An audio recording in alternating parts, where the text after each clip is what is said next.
नमस्कार, आप देख रहे हैं प्रॉपर्टी 24। आपके साथ मैं हूं ज्योत्सना बेदी। हर बार की तरह इस बार भी हम घर खरीदने वालों के लिए अच्छी खबर लेकर आए हैं। केंद्र सरकार ने बायर्स को बड़ा तोहफा दिया है।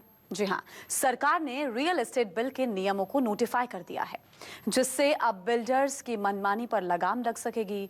रियल एस्टेट बिल आखिर है क्या? इससे खरीदारों को क्या अधिकार मिलेगा?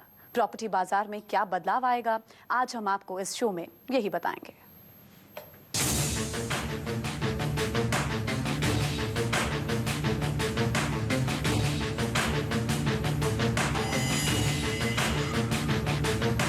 लोगों ने 2008 में बुक किया। एज पर एग्रीमेंट 42 मंथ्स जो कंप्लीट हुए 2011 दिसंबर में, 6 मंथ्स 2012 जून में कंप्लीट हो गए।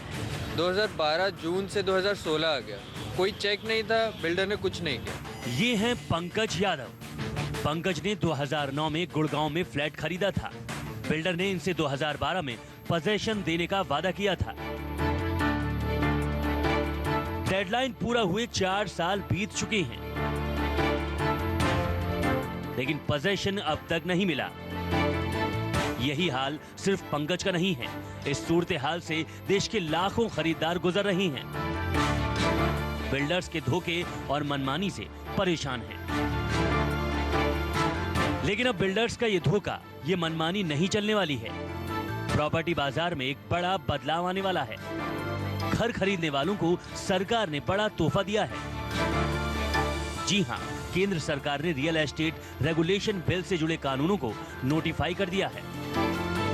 आने वाले दिनों में इससे फ्लैट बायर्स को बड़ी राहत मिलेगी, क्योंकि इस कानून के जरिए खरीदारों को तमाम अधिकार दिए गए हैं, जिससे अब बिल्डर्स की मनमानी पर लगाम लगेगी, क्योंकि रियल एस्टेट बिल ने बायर्स के हाथ में कानूनी डंडा थमा दिया है।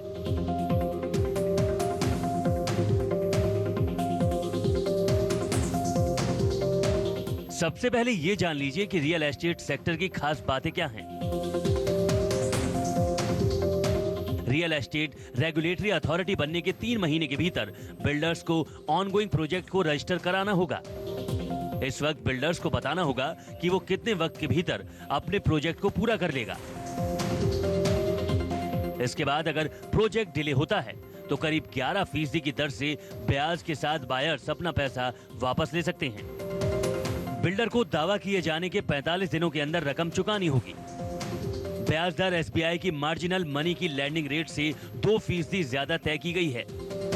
पोजेशन में देरी पर बिल्डर 10.9% की दर से खरीदार को ब्याज देंगे, और अगर किस्त में देरी हुई तो इसी दर से खरीदार को पेनल्टी देनी होगी।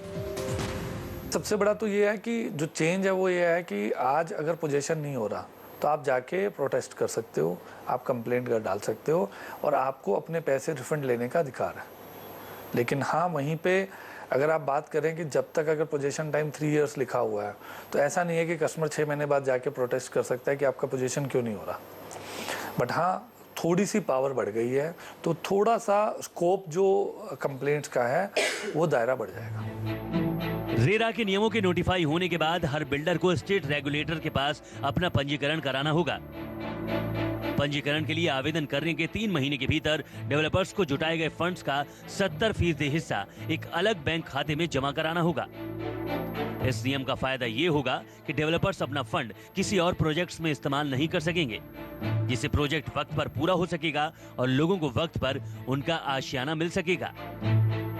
इस बिल के तहत हर राज्य में रियल एस्टेट रेगुलेटर नियुक्त होंगे, जो सभी प्रोजेक्ट्स की निगरानी करेंगे और ग्राहकों की शिकायत सुनेंगे। बिल्डर्स प्रोजेक्ट की बिक्री सुपर एरिया पर नहीं बल्कि कारपेट एरिया पर ही कर पाएंगे। पोजेशन देने के 3 महीने के अंदर बिल्डिंग को RWA को हैंडओवर करना होगा। पोजेशन में देरी या कंस्ट्रक्शन में दोषी पाए जाने पर डेवलपर्स को ब्याज समेत जुर्माना देना होगा। अगर कोई डेवलपर बायर्स के साथ धोखाधड़ी का दोषी पाया जाता है तो उसे 3 साल की सजा तक हो सकती है। वहीं दोषी पाए जाने पर प्रॉपर्टी डीलर या बायर को 1 साल की सजा होगी। रेरा से होम बायर को काफी फायदे